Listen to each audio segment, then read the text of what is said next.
సమస్య ఏదైనా విషయం ఎలాంటిదైనా తెరలు పొరలు లేకుండా ఉన్నది ఉన్నట్టుగా point to the point analysis తో మీ ముందుకొచ్చాను నేను Eeshwar. Welcome to clear cut. CM Jagan gear మార్చారు. గేర్ అంటే బైక్దో కారుదో కాదు, పొలిటికల్ గేర్. అది కూడా గవర్నమెంట్లో కాదు, పార్టీలో.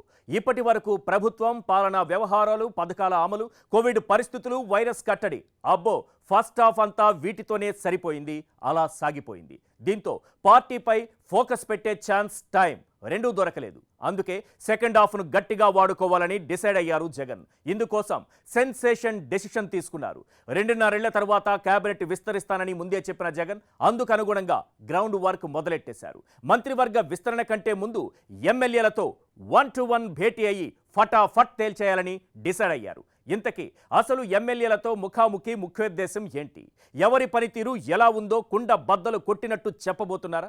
దానికి తగ్గట్టుగానే రిపోర్ట్స్ సిద్ధం చేసి ఉంచారా? పార్టీ ఎమ్మెల్యేలతో జగన్ ఏం చర్చించబోతున్నారు? తేల్చేద్దాం క్లియర్ కట్గా. ఇక సెకండ్ టాపిక్, తెగదు. ఇప్పట్లో అసలే తెగదు. ఎప్పుడు తెగుతుందో తెలియదు. తెగకపోవడానికి అంత గట్టి దారమా అనుకోవద్దు. కృష్ణా నీళ్లపై AP Telangana tug of war ఇది. అందుకే ఇప్పట్లో తేలేలా కనిపించడం లేదు.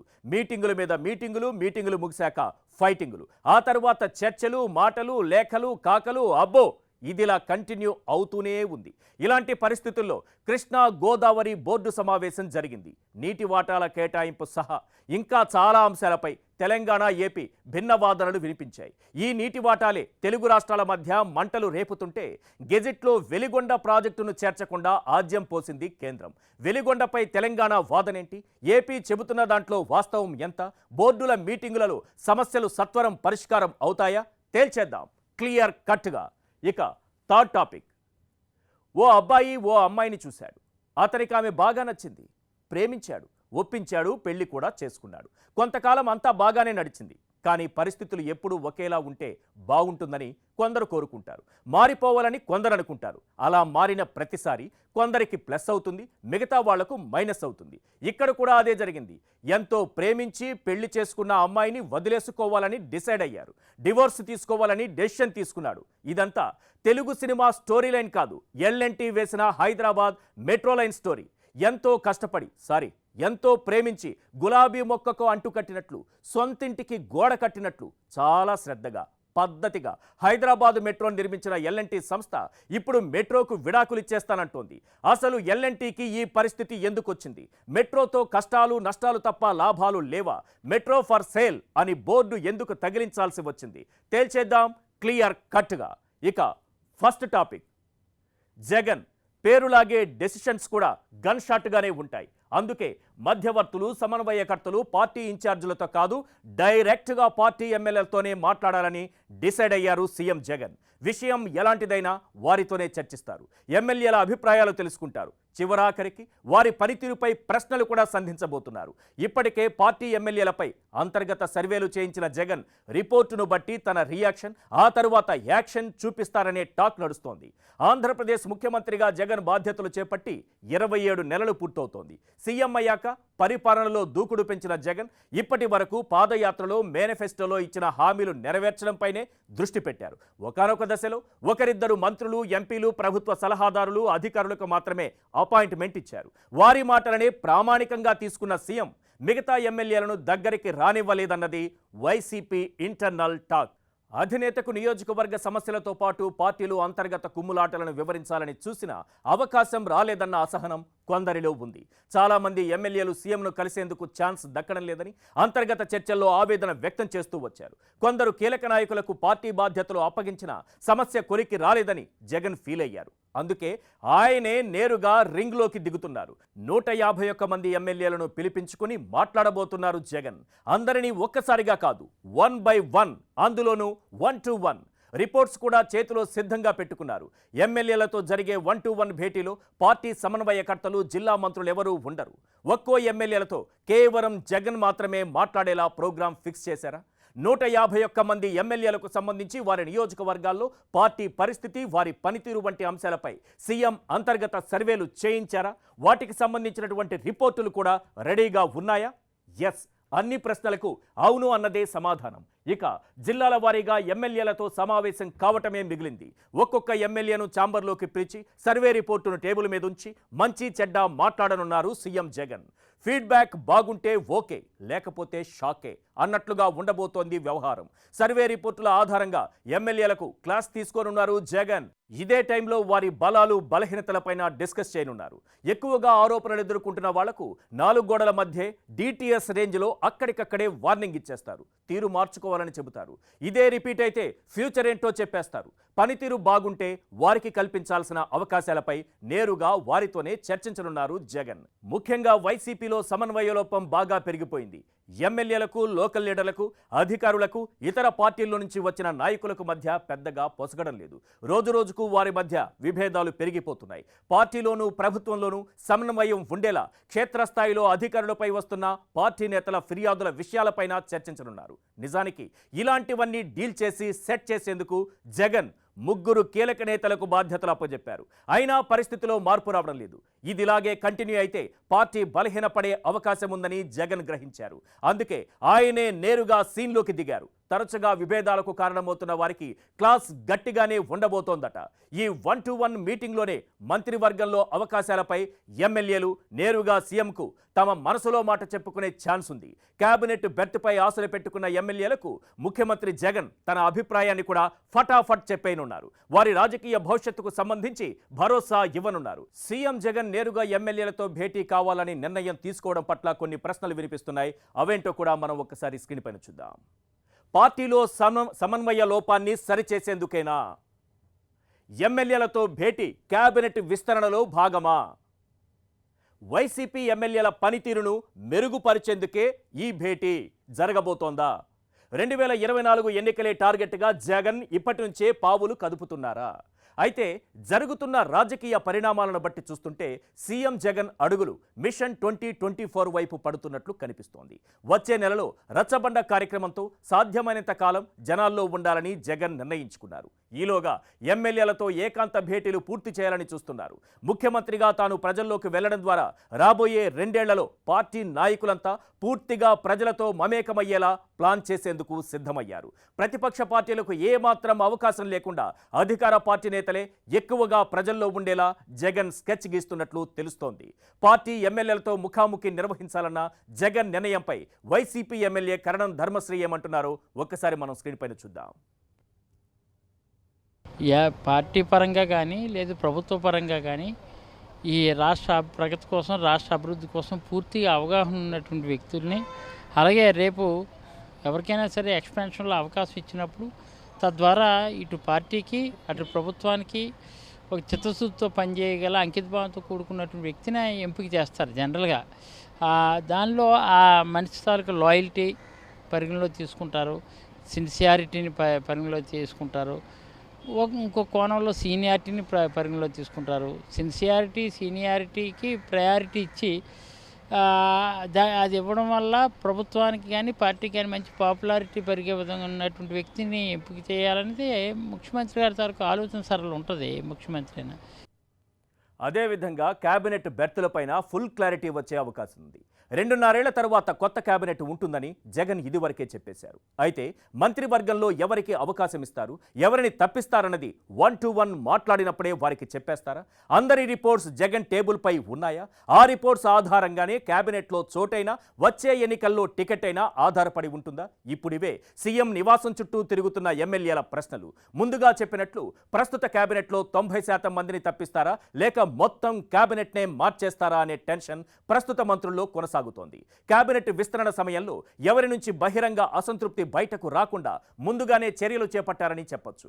అదేవిధంగా పార్టీ బాధ్యతల విషయంలో మరింత స్పష్టంగా నాయకులకు దిశానిర్దేశం చేయనున్నారు జగన్.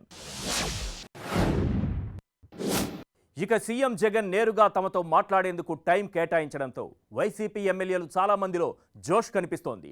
ఇన్నాళ్ళు సీఎంను కలవాలంటే వాళ్ళకి చెప్పి వీళ్ళకి చెప్పి నానా తిప్పలు పడాల్సి వచ్చేది. ఇప్పుడు ఏం చెప్పాలనుకున్నా, ఏం అడగాలనుకున్నా నేరుగా ఆయనతోనే చర్చించవచ్చు. మంత్రివర్గంలో చోటుంటుందా, వచ్చే ఎన్నికల్లో టికెట్ వస్తుందా, అన్ని డైరెక్ట్గా సీఎంతో మాట్లాడేయచ్చు. అలా ఎమ్మెల్యేలతో 1-to-1 మాట్లాడడం ద్వారా పార్టీని ప్రజల్లో ఎంత స్ట్రాంగ్గా నిలపొచ్చన్న దానిపై జగన్కు కూడా క్లారిటీ వచ్చేస్తుంది.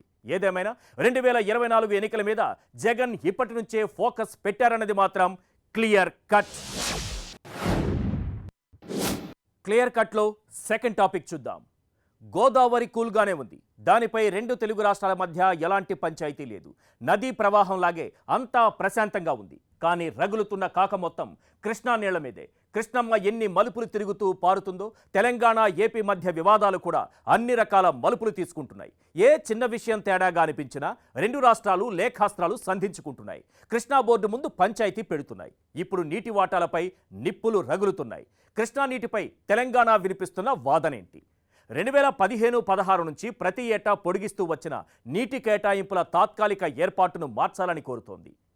2015లో బచావత్ ట్రైబ్యునల్ ఉమ్మడి ఆంధ్రప్రదేశ్కు 811 టీఎంసీలు కేటాయించింది. అందులో తెలంగాణ 299, ఆంధ్రప్రదేశ్ 512 టీఎంసీలు వినియోగించుకునేలా అప్పుడు తాత్కాలిక ఏర్పాటు జరిగింది. ఇదిలా కొనసాగుతుండగానే చిన్న నీటి వనరులకు నీటి వినియోగం, గోదావరి నుంచి కృష్ణాలోకి మళ్లించే నీటిలో వాటా అంశం తెరమీదికొచ్చింది. దీంతో మిగిలిన నీటిలో తెలంగాణ 34%, ఆంధ్రప్రదేశ్ 66% వినియోగించుకునేలా ఏర్పాటు జరిగింది. గత నీటి సంవత్సరం దాకా ఇదే కంటిన్యూ అయింది. అయితే ప్రస్తుత నీటి సంవత్సరంలో రెండు రాష్ట్రాలకు 50% చొప్పున వాటా ఉండాలని తెలంగాణ కోరుతోంది. దీనిని విభేదించిన ఆంధ్రప్రదేశ్ తమకు 70%, తెలంగాణకు 30% నీటిని కేటాయించాలని అంటోంది. ఒక ఏడాదిలో కేటాయించిన నీటిలో వినియోగించుకోకుండా రిజర్వాయర్లలో ఉన్న నీటిని తరువాతి సంవత్సరం వాడుకోవడానికి అవకాశం ఉండాలని తెలంగాణ కోరుతోంది. అయితే ఎప్పటి లెక్క అప్పటిదే అంటోంది ఏపీ. వరదల సమయంలో రిజర్వాయర్లు పూర్తిస్థాయి నీటి మట్టాలతో ఉండి సముద్రంలోకి వదిలేటప్పుడు రాష్ట్రాలు తీసుకునే నీటి లెక్కలోకి తీసుకోరాదని ఏపీ చెబుతోంది. విద్యుత్ ఉత్పత్తి ద్వారా విడుదల చేసే నీటిని లెక్కలోకి తీసుకోవాలని, తెలంగాణ విద్యుత్ ఉత్పత్తిని నిలిపివేయాలని కోరుతోంది. అయితే శ్రీశైలం పూర్తిగా జల విద్యుత్ ప్రాజెక్ట్ అని, సాగు అవసరాలకు నీటిని మళ్లించడానికి వీల్లేదని తెలంగాణ వాదిస్తోంది. ఓవైపు కృష్ణా నీటి వాటాలపై రేగిన మంటలు ఆరకముందే కేంద్రం వాటికి ఆజ్యం పోసే పని ఒకటి చేసింది. విభజన చట్టంలో పొందుపరిచిన వెలుగొండ ప్రాజెక్టును గెజెట్లో చేర్చకుండా పొరపాటు చేసింది. ఇప్పుడు ఈ ప్రాజెక్టుకు అనుమతి లేదని తెలంగాణ వాదిస్తోంది. దానికి కేంద్రం నిధులు కేటాయించడం పట్ల అభ్యంతరం వ్యక్తం చేస్తూ లేఖలు కూడా రాసింది. వెలుగొండ ప్రాజెక్టుకు కృష్ణా ట్రైబ్యునల్లో కేటాయింపులు లేవని, వరద జలాల ఆధారంగా ఆంధ్రప్రదేశ్ అక్రమంగా ఆ ప్రాజెక్టు చేపట్టిందని తెలంగాణ వాదిస్తోంది. అయితే కృష్ణా బోర్డు గెజెట్లో వెలుగొండను చేర్చకపోవడంపై ఆంధ్రప్రదేశ్ అభ్యంతరం వ్యక్తం చేస్తోంది. ఈ ప్రాజెక్ట్ రాష్ట్ర విభజన చట్టంలోని 11వ షెడ్యూల్లో ఉందని వివరించింది. ఈ తప్పును సరిచేసి వెలుగొండకు అన్ని అనుమతులు ఉన్న సక్రమ ప్రాజెక్టుగా సవరణ నోటిఫికేషన్ విడుదల చేయాలని కేంద్రానికి లేఖ రాశారు ఏపీ సీఎస్. విభజన చట్టానికి లోబడి వెలుగొండ ప్రాజెక్టును గెజెట్లో చేర్చాలని ప్రకాశం జిల్లాకు చెందిన టీడీపీ ఎమ్మెల్యేలు, నాయకులు కేంద్ర జలశక్తి మంత్రి గజేంద్ర షెకావత్ను కలిసి వినతి పత్రం అందించారు. ఆయన కూడా సానుకూలంగా స్పందించారు. త్వరలోనే గెజెట్లో చేరుస్తామని చెప్పారు. బోర్డుల పరిధిలోకి ప్రాజెక్టులన్నీ వెళ్లిపోతే సమస్యలన్నీ పరిష్కారం అవుతాయా? దీనిపై తెలంగాణ జలవనరుల అభివృద్ధి సంస్థ చైర్మన్ వి ప్రకాష్ ఏమంటున్నారో ఒక్కసారి మనం స్క్రీన్ పైన చూద్దాం. 2015లో మేము ఎందుకు దానికి ఒప్పుకున్నామో కూడా నేను రీజన్ చెప్తా. అప్పటికి మాకు కల్వకుర్తి ఇంకా మొదలు కాలేదు, అంటే నీటిని తీసుకోవడం మొదలు కాలేదు. ప్రాజెక్టు 80% కంప్లీట్ అయింది, ఇంకా 20% అప్పుడు డ్యూ ఉండే. అదేవిధంగా నెట్టెంపాడు కూడా కంప్లీట్ కాలేదు. ఈ రెండు కంప్లీట్ కాకపోవడంతో మేము ఆ నీరు సరిపోతుంది చెప్పేసి అనుకున్నాం. 17కి వచ్చేసరికి కల్వకుర్తి, నెట్టెంపాడుకు నీళ్ళు ఇవ్వడం మొదలు పెట్టాం. అప్పుడు మాకు ఎక్కువ వాటా కావాలంటే 50-50 అని తెలంగాణ ప్రభుత్వం ఇవాళ బోర్డు దగ్గర వాదించబోతున్నది. దానికి ఆంధ్రప్రదేశ్ ప్రభుత్వం కనుక దానికి ఒప్పుకున్నట్టయితే ఎటువంటి వివాదాలు ఉండవు. ఒకవేళ 50-50కి ఒప్పుకోకపోయినట్టయితే దాని మీద మళ్ళీ మేము ఎటువంటి కార్యాచరణకు పూనుకోవాలి, ఎక్కడ మనం దాన్ని సాధించుకోవడానికి ఏం చేయాలనేది మేము మాట్లాడుకుంటాం. సడన్ గా వెలుగొండ ప్రాజెక్టుపై మొదలైన పంచాయతీతో కొన్ని ప్రశ్నలు తలెత్తుతున్నాయి. అవేంటో కూడా ఒకసారి మనం స్క్రీన్ పైన చూద్దాం. తెలంగాణ చెబుతున్నట్లు వెలుగొండ అక్రమ ప్రాజెక్టేనా? గెజెట్లో వెలుగొండను కేంద్రం ఎందుకు వెలివేసింది? ఉద్దేశపూర్వకంగానే ఈ ప్రాజెక్టును చేర్చలేదా? పొరపాటు జరిగిందా? తెలంగాణ నిధులు ఆపమనేదాకా ఏపీ ఏం చేసింది? ఎస్, వెలుగొండ ప్రాజెక్టును కేంద్రం గెజెట్లో చేర్చకపోవడంపై విశ్లేషకులు లక్ష్మీనారాయణ ఏమంటున్నారో ఒక్కసారి చూద్దాం. కేంద్ర ప్రభుత్వం గెజెట్ నోటిఫికేషన్ ప్రస్తావన చేసేటప్పుడు వెలుగొండ ప్రాజెక్టును మాత్రం అందులో చేర్చలేదు. ఆ జరిగిన పొరపాటును ఎత్తిచూపడం జరిగింది. దాన్ని సవరించాల్సిన బాధ్యత కేంద్ర ప్రభుత్వం పైన ఉన్నది. ఆంధ్రప్రదేశ్ పునర్విభజన చట్టం ప్రకారమే తెలంగాణ ఏర్పడింది. ఆ విభజనలో ప్రస్తావన చేసి బ్రిజేష్ కుమార్ ట్రిబ్యునల్కి బాధ్యత అప్పజెప్పి ఈ ఉమ్మడి రాష్ట్రం నిర్మాణం చేపట్టిన ఈ ప్రాజెక్టులన్నిటి యొక్క నీటి సమస్యను పరిష్కరించమని బాధ్యత అప్పజెప్పితే విచారణ కూడా జరుగుతున్నది. ఇలాంటి సందర్భంలో తెలిసి కూడా తెలంగాణ ప్రభుత్వం వెలుగొండ ప్రాజెక్టు అక్రమ ప్రాజెక్టు నిర్మాణాన్ని ఆపేయండని, మరో లేఖలో కేంద్ర ప్రభుత్వానికి ఆ ప్రాజెక్టుకు నిధుల సహాయం చేయొద్దని చెబుతూ ఉత్తరాలు రాయడం అనేటువంటిది తీవ్ర గర్హనీయమైనటువంటి చర్య. ఎస్, కృష్ణా నీళ్ల మీద నడుస్తున్నటువంటి పంచాయతీ సడన్గా ప్రకాశం జిల్లాలోని వెలుగొండ మీదకు టర్న్ తీసుకోవడంతో ఆ జిల్లా టీడీపీ నాయకులు అలర్ట్ అయ్యారు. కేంద్ర మంత్రితో పాటు తెలంగాణ సీఎం కేసీఆర్ కూడా లేఖ రాశారు. ప్రాజెక్టుపై చేసిన ఫిర్యాదులు వెనక్కి తీసుకోవాలని కోరుతున్నారు. తమ ప్రాంతంలో కరువును తీర్చే ప్రధాన నీటి వనరులని అందులో తెలిపారు. 2014 విభజన చట్టం ప్రకారం అనుమతి ఇచ్చిన ప్రాజెక్టుల్లో వెలుగొండ ఉందని గుర్తు చేస్తున్నారు. వెలుగొండ అనుమతి లేని ప్రాజెక్టు అంటున్న తెలంగాణ నెట్టెంపాడు కల్వకుర్తిపై ఏం చెబుతుందని ప్రశ్నించారు. వెలుగొండ ప్రాజెక్టు విషయంలో ప్రకాశం జిల్లాలో ఓ రేంజ్లో డిబేట్ నడుస్తోంది. ఓవైపు అనుకున్న లక్ష్యం మేరకు పనులు అవడం లేదని ప్రతిపక్షాలు ఆరోపిస్తున్నాయి. ఇలాంటి టైంలో గెజెట్లో ప్రాజెక్టు పేరు లేకపోవడంపై విస్తృత చర్చ జరుగుతోంది. ఏదేమైనా విభజన చట్టంలో పొందుపరిచినట్లుగా వెలుగొండ సక్రమ ప్రాజెక్టేనన్న ఏపీ వాదన సరైందే కావచ్చు. రెండు తెలుగు రాష్ట్రాల మధ్య నీళ్లు నిప్పులై రగులుతున్న టైంలో మంటలు ఆర్పేందుకే వచ్చామన్న కేంద్రం అగ్నికి మరింత ఆజ్యం పోసింది.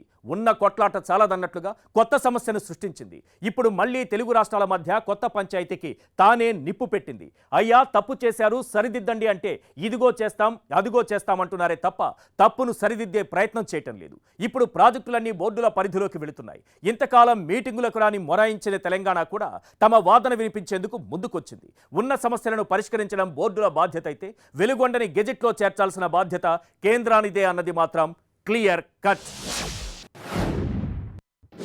క్లియర్ కట్లో థర్డ్ టాపిక్ చూద్దాం. హైదరాబాద్ మెట్రో పిల్లర్ మీద థ్రిల్లర్. పబ్లిక్ ప్రైవేటు పార్ట్నర్షిప్లో అతిపెద్ద ప్రాజెక్ట్. దేశంలో ఢిల్లీ మెట్రో తర్వాత 57 స్టేషన్లతో ఉన్న అతిపెద్ద నెట్వర్క్. దాదాపు 19,000 కోట్ల రూపాయల అంచనా వ్యయంతో పట్టాలెక్కిన ప్రాజెక్ట్ ఇది. ఇలా చెప్పుకోవడానికి కిలోమీటర్ల కొద్దీ మేటర్ ఉన్న కోవిడ్ కొట్టిన దెబ్బకు లాభాలు పట్టాలు తప్పాయి. నష్టాలు మెట్రో ప్లాట్ఫామ్పై కుర్చీలు వేసుకుని మరీ కూర్చున్నాయి. అందుకే హైదరాబాద్ మెట్రో ప్రాజెక్టుతో పోయేదే తప్ప వచ్చేది లేదని ఫీల్ అయింది L&T. అందుకే వదిలించుకోవాలని డిసైడ్ అయింది. అత్యంత ప్రతిష్టాత్మకమైన హైదరాబాద్ మెట్రో రైలు ప్రాజెక్టు టేక్ ఓవర్ చేస్తే తనకు కలిసొస్తుందని భావించింది L&T సంస్థ. అందుకే ప్రాజెక్టును బాగా ప్రేమించింది. పేరు ప్రతిష్టలతో పాటు కాసుల వర్షం కూడా కురిపిస్తుంది, సంస్థ ఇమేజ్ కూడా బాగా బిల్డప్ అవుతుంది అనుకుంది. ఎంతో కష్టపడి 1000 కోట్లు అప్పులు తెచ్చి తన శక్తినంతా ధారబోసి ప్రాజెక్టును పూర్తి చేసింది. మెట్రో ప్రారంభమైన మొదట్లో హైదరాబాద్ పబ్లిక్ నుంచి రెస్పాన్స్ అదిరిపోయింది. అది చూసి L&T కూడా ఇక తమకు తిరుగులేదని అనుకుంది. కానీ అది కొన్నాళ్లేనని ఇప్పుడిప్పుడే అర్థమవుతోంది. కోవిడ్ కొట్టిన దెబ్బకు మెట్రో పట్టాలు గట్టిగానే ఉన్నా ప్రాఫిట్స్ మాత్రం పాతాళానికి వెళ్ళిపోయాయి. అసలు L&T ఆ మాట విని 2 ఏళ్లు అవుతోంది. నష్టాలు కష్టాలు కలిసి మెట్రోను మించిన స్పీడ్తో దూసుకొచ్చాయి. లాభాల బాటలో ఉన్న దాన్ని కాస్త లాస్ రూట్కు మార్చేశాయి. కోవిడ్కు ముందు మెట్రోలో రోజుకు 3.5 లక్షల మంది ప్రయాణించేవారు. కొన్ని సందర్భాల్లో రోజుకు 4 లక్షల మంది ప్రయాణించిన సందర్భాలు కూడా ఉన్నాయి. కరోనా లాక్డౌన్ దెబ్బకు 169 రోజులు మెట్రో సర్వీసులు నిలిచిపోయాయి. ఆ తర్వాత సర్వీసులు ప్రారంభమైన రోజువారీ ప్రయాణికుల సంఖ్య సగానికి సగం పడిపోయింది. ప్రస్తుతం 1,00,000 మంది మాత్రమే మెట్రోలో జర్నీ చేస్తున్నారు. దీనివల్ల రోజుకు ₹1 కోటి మాత్రమే వస్తుండగా యావరేజ్గా 5 కోట్లు లాస్ వస్తోంది. మొత్తంగా హైదరాబాద్ మెట్రో ప్రాజెక్టుపై L&Tకి ఇప్పటి వరకు దాదాపు 4,000 కోట్ల రూపాయల వరకు నష్టం వాటిల్లిందని అంచనా. హైదరాబాద్ మెట్రో ప్రాజెక్టు విషయంలో L&Tకి మొదటి నుంచి నష్టాలే కనిపిస్తున్నాయట. ఈ ప్రాజెక్టు అంచనా వ్యయం 16,571 కోట్లు కాగా వివిధ కారణాలతో అది 18,971 కోట్లకు చేరింది.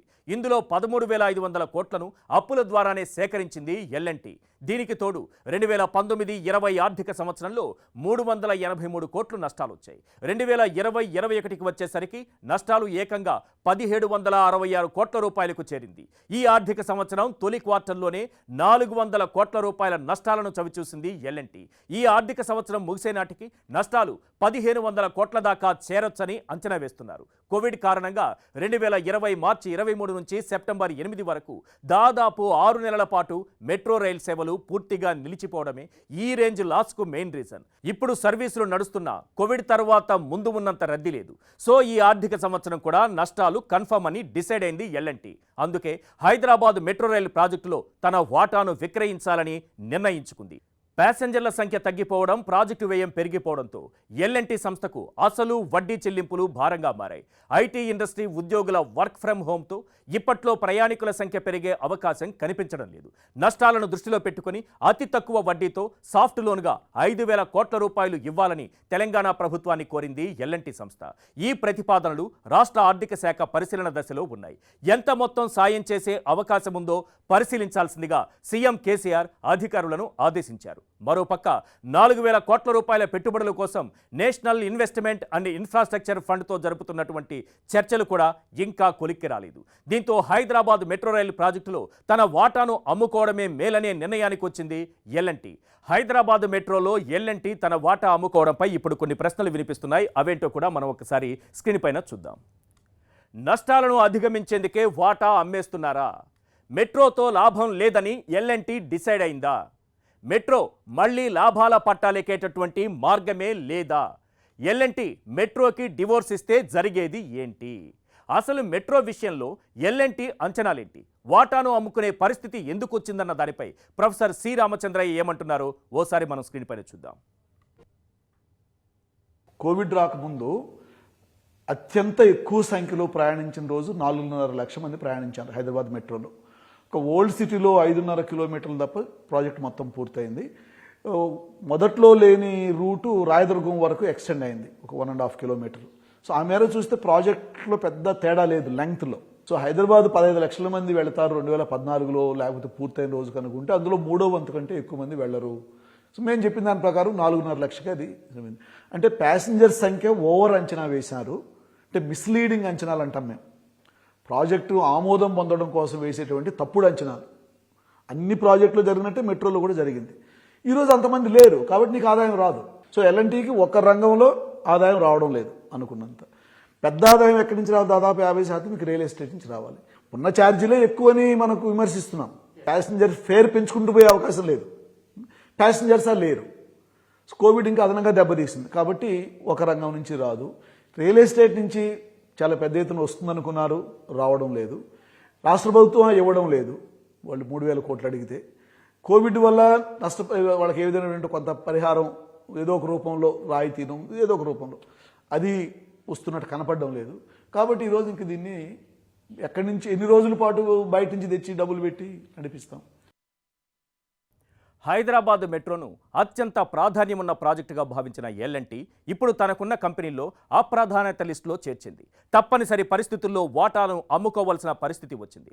పబ్లిక్ ప్రైవేటు భాగస్వామ్యంలో ఏర్పాటు చేసిన హైదరాబాద్ మెట్రోలో ఎల్ఎన్టీకి 90% వాటా ఉండగా 10% వాటా తెలంగాణ ప్రభుత్వం చేతిలో ఉంది. కాకపోతే మెట్రోలో ఉన్న మొత్తం వాటాను అమ్ముతారా, కొంత మొత్తాన్ని మాత్రమే విక్రయిస్తారా అన్నది స్పష్టం చేయలేదు. హైదరాబాద్ మెట్రో రైలు ప్రాజెక్టుతో పాటు పంజాబ్లోని నభా థర్మల్ విద్యుత్ కేంద్రాన్ని కూడా విక్రయించేందుకు సిద్ధంగా ఉంది ఎల్ఎన్టీ. వాటితో పాటు తమ సంస్థ ఆధ్వర్యంలోని ఇతర ఆస్తులను కూడా విక్రయించాలని చూస్తోంది. కోవిడ్ కారణంగా తలెత్తిన ఆర్థిక ఇబ్బందుల వల్లే ఎల్ఎన్టీ ఈ నిర్ణయం తీసుకున్నట్లు భావిస్తున్నారు. ఇబ్బందులు మరీ తీవ్రంగా లేకపోయినా అంతగా కీలకం కాని వ్యాపారాల నుంచి తప్పుకోవాలని, ఆ నిధులను ఇతర వ్యాపారాలకు వినియోగించడం బెటర్ అని ఎల్ఎన్టీ భావించడం, అందులో భాగమే ఎంతో ప్రేమించి కట్టుకున్న మెట్రో ప్రాజెక్టుకు విడాకులు ఇస్తోంది అన్నది మాత్రం క్లియర్ కట్.